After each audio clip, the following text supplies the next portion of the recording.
乡亲啊，继续来看新光人寿投资兴建的新邦杰士堡酒店防检举，牵涉到不法的代志，害这个新光人寿损失大约1亿。昨这个检调是分18线路约谈到新光人寿的高层。其中，这个新光人寿的前董事长吴东进问完笔录了后，以1亿的天价来交保。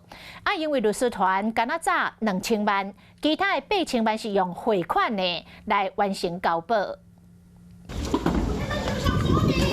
四保镖为调调护送新光人寿前董事吴东进离开新北地检署，一群人是行甲真紧。慢慢走，慢慢走。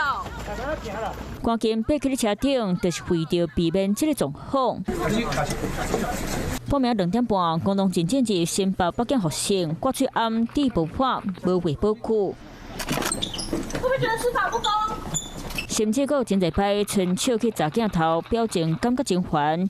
检调昨分18路敲锁吴东进因兜和办公室的所在，带到转来包括吴东进在内真侪位成功人士的高层和技术部的负责人。下大动作搜索调查，因为检调调查出吴东进担任成功人寿董事这段时间，投资去新版技术部酒店，扣人检举，敢若黑白保工程款替关系人支付总费费用，佮甲房间提供予关系企业使用，低收租金，互成功人寿了超过1亿。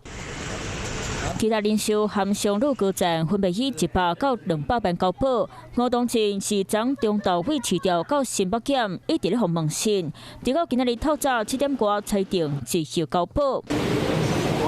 律师团敢若准备2000万的现金，想要和检方参详一个，看敢会当降低交保的金额，不过落尾同款维持1亿。